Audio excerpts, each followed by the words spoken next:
राम ने संस्कारों की जमीन रखने के लिए 14 वर्ष पिता की आज्ञा पर वनवास किया कि रघुकुल रीत सदा चली आई, प्राण जाए पर वचन न जाए। पर उसी पुल को तोड़ने के लिए हमारे यहाँ के साउथ के मंत्री जी ने बोला, मैं उनका नाम नहीं बताऊंगा, उन्होंने कहा कि साहब इस पुल को तोड़ा जाए, 3 दिन का समय ज्यादा लगता है। मैंने कहा क्यों?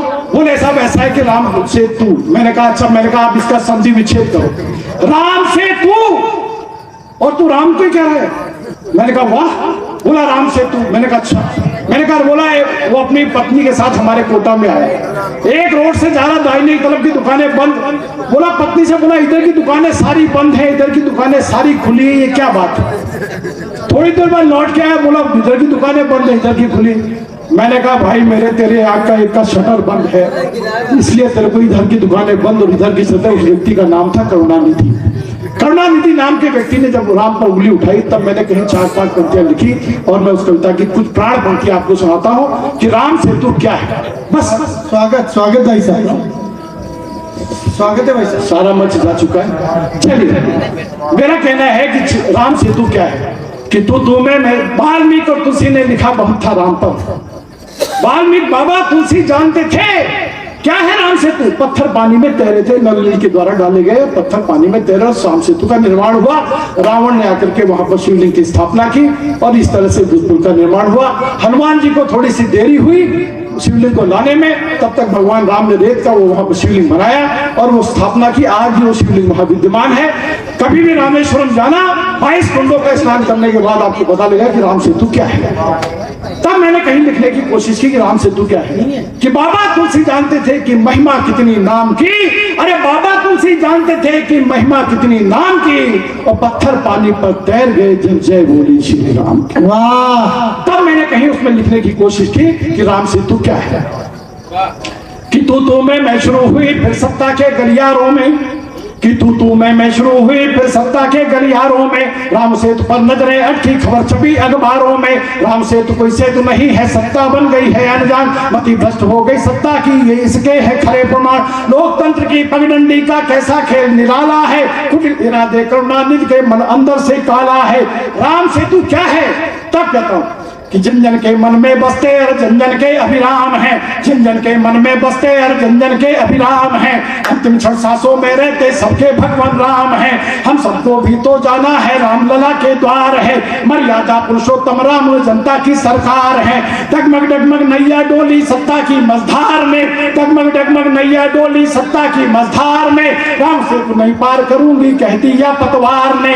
क्यों नहीं पार करेगी पतवार? क्योंकि केवट ने क्या कहा था कि हे भगवान मैं आपके पांव धोना चाहता हूं, मेरी लकड़ी की नाव है। जब पत्थर जो है वो अहिल्या बन जाती है तो मेरी तो लकड़ी की नाव है। तब कहता हूं कि जन जन के मन में बसते और जन जन के अभिराम हैं, अंतिम क्षण सांसों में रहते हम सबके भगवान राम हैं। हम सबको भी तो जाना है राम लला के द्वार है, मर्यादा पुरुषोत्तम राम जनता की सरकार है। डगमग डगमग नैया डोली सत्ता की मझधार में, राम से तू नहीं पार करूंगी कह दिया पतवार ने। मुझमें भी तो राम बसे हैं, मुझको भी ये ज्ञान है, मुझमें भी तो राम बसे हैं, मुझको भी ये ज्ञान है। इटली है ये देश नहीं, ये देश है हिंदुस्तान है। इटली है ये देश नहीं, ये देश है हिंदुस्तान है।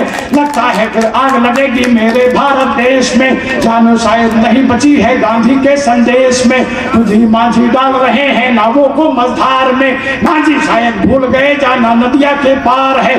बस्ती बस्ती आग लगेगी, खूनी होगा फिर मंजर, तोड़ के दिखाए राम सेतु क्या होगा कि बस्ती बस्ती आग लगेगी, खूनी होगा फिर मंजर। सत्ता ने जनता के हाथों सौंप दिया फिर से खंजर, सत्ता को ये पता नहीं है टेढ़ा अरे सवाल है, इस मुद्दे पर उड़ जाएंगे सर के सारे बाल है। उपवन भी गाली देता है अपने पागल बाली को।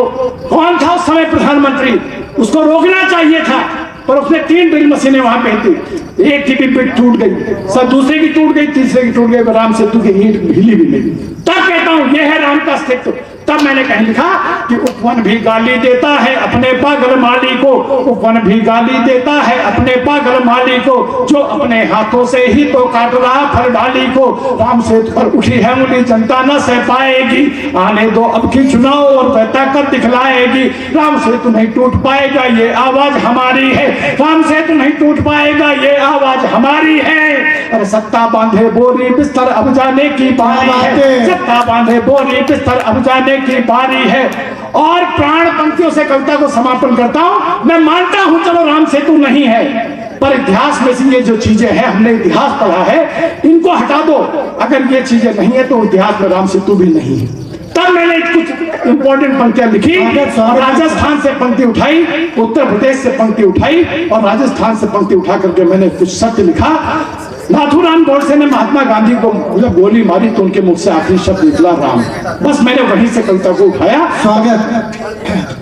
कि कह दो ये भी सत्य नहीं कि जन्म लिया था गांधी ने। कविता सुनना सर भैया, भाई जी 2 मिनट सुनो, प्राण पंक्ति है ना।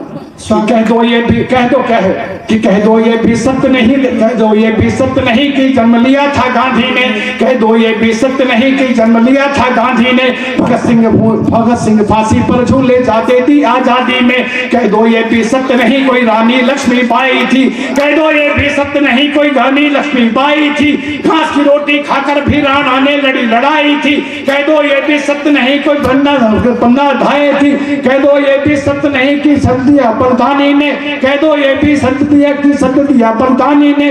और चंदन का बलिदान भूल मत जाना। हिंदुस्तान के अंदर कहीं छोटे से बालक का जब होता है वर्णन तो सबसे पहले नाम आता है, तब लेता हूं, तब कहने की कोशिश करें। कह दो ये भी सत्य नहीं सर काटा हाड़ी रानी ने, कह दो ये भी सत्य है, कह दो ये भी सत्य नहीं सर काटा हाड़ी रानी ने। कोक अमर पन्ना की कर दी थी चंदन बलिदानी ने, कह दो ये भी सत्य नहीं कि मिलते नहीं प्रमाण है, कह दो ये भी सत्य नहीं कि मिलते नहीं प्रमाण है। कैसे दुनिया इस देश को कहती हिंदुस्तान है, और जिस हिंदू का खून न खोले, खून नहीं वो पानी है। और राम सेतु यदि टूट गया सबकी बेकार जवानी।